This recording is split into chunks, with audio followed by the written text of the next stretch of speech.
I've always thought that whatever happens in the CBC is a reflection in some way of what happens outside the CBC.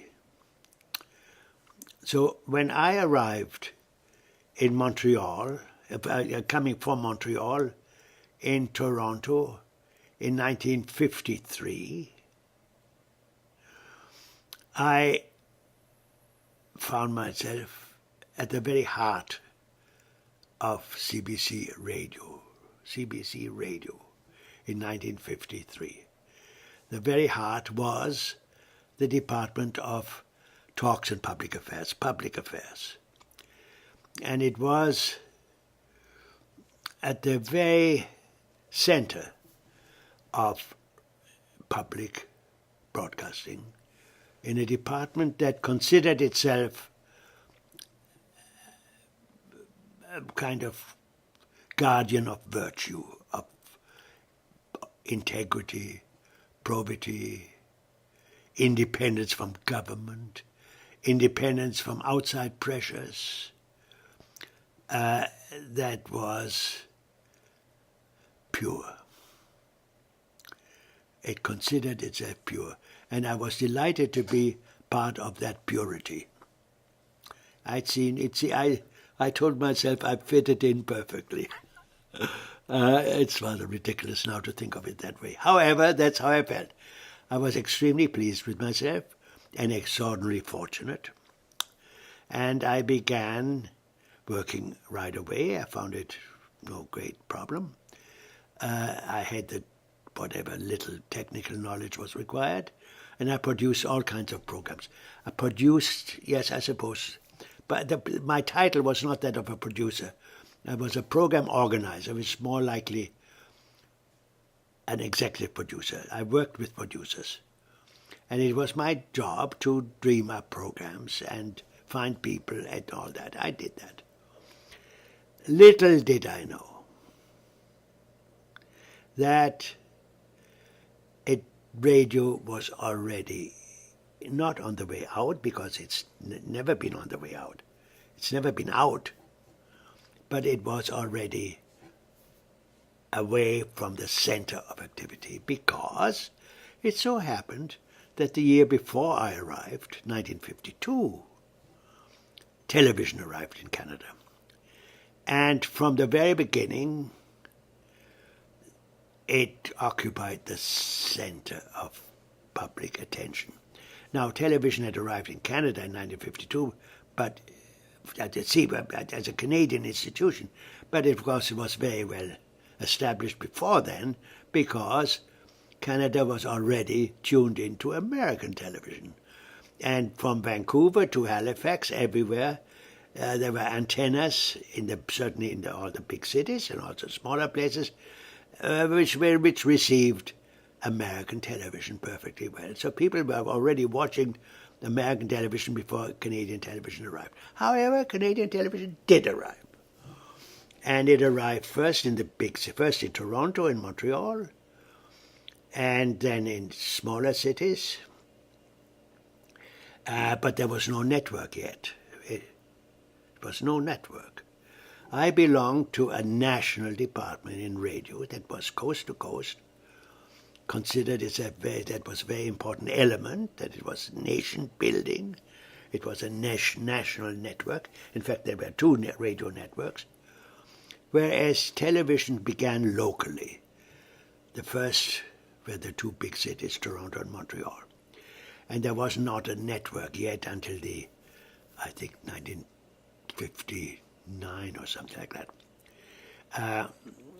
So another world was born in the world of television. It was an entirely different world. The type of television producer was a very different type from the old-fashioned radio. Those pure characters in public affairs radio. The television producers, first of all, they didn't have any different departments. A television producer was assigned from sports to ballet, I think I'm making that up. But anyway, they were not specialized in that sense yet. Sidney Newman, for example, who came from the National Film Board, his first assignments in television, where he had a considerable future as a drama producer, was in doing hockey programs. So you did everything. And the type of person the producers who learned as they on the job, were quite different. They were, first of all, they used a different language. They had their own jargon. And they wore different clothes. They had turtleneck sweaters. They had different style.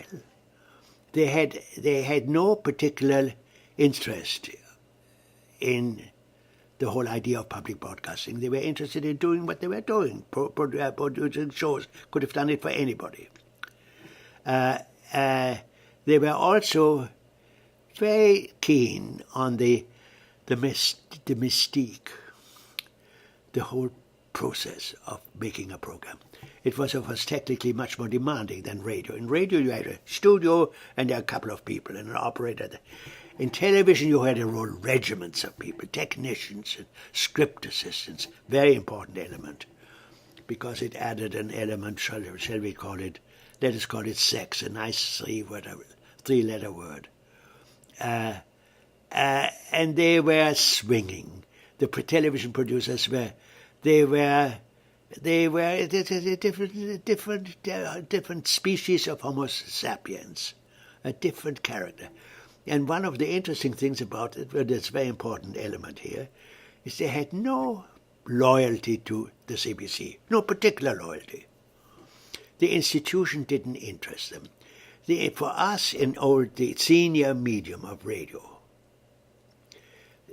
we considered the institution as a kind of church, and the president of the CBC was the Pope.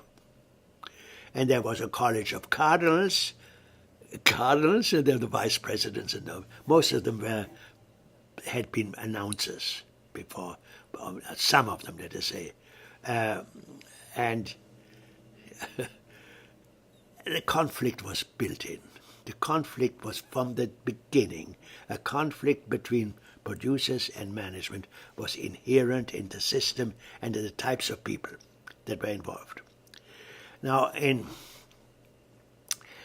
speaking of myself, when within a few months in Toronto, on Java Street, pleased with myself, producing programs, I was getting a little uncomfortable at the idea that all the attention was being paid to others, to the new medium. And naturally, that's what I wanted to do too.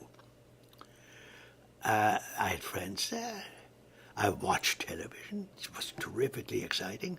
There was a program called Tabloid every day at 6:30, supper time show. It was very well done by a producer called Ross McLean, who was a kind of genius.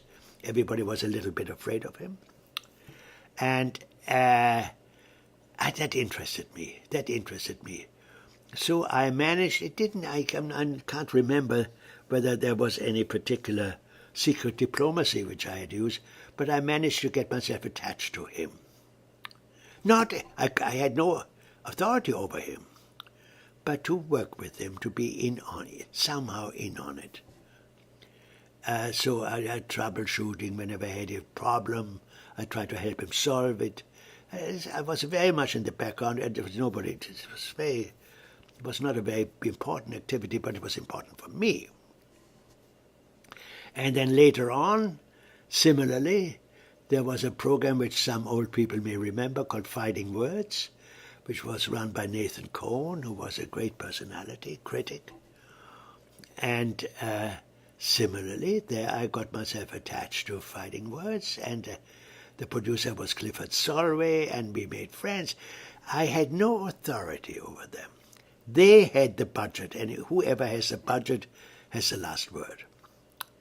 And they had the budget. Anyway, there was a constitutional problem. I belonged to a national department, whereas television was local, so I could not have any. I could not. And it's all a little confusing, and I don't think anybody really understood it. Because at the very end of the decade of the 50s, I found myself called something like, maybe that was a year or two later, supervising producer. And suddenly I had some kind of authority. But still, I did not have the budget. I had a title, supervising producer. I was a supervisor. I had some sort of responsibility. It was never clearly defined. And whatever authority I had, I could only exercise by reason of making friends, natural authority, being able to help them find people, to help them think out problems. And that is what I did with a number of people, a number of producers. And I did this with some satisfaction. And however, it was all slightly precarious, but always very exciting. I mean, exciting for me. It was very absorbing work. And it was exciting in the sense that one could always see what one was doing. It was all very visible by one and all. The whole world could see what was doing. And that is how I spent the rest of the decade until the end of the 50s. That was the 50s in Canada. And at the very end, in 1958 and 59, there was a great deal of conflict. And that is what I will talk about next time.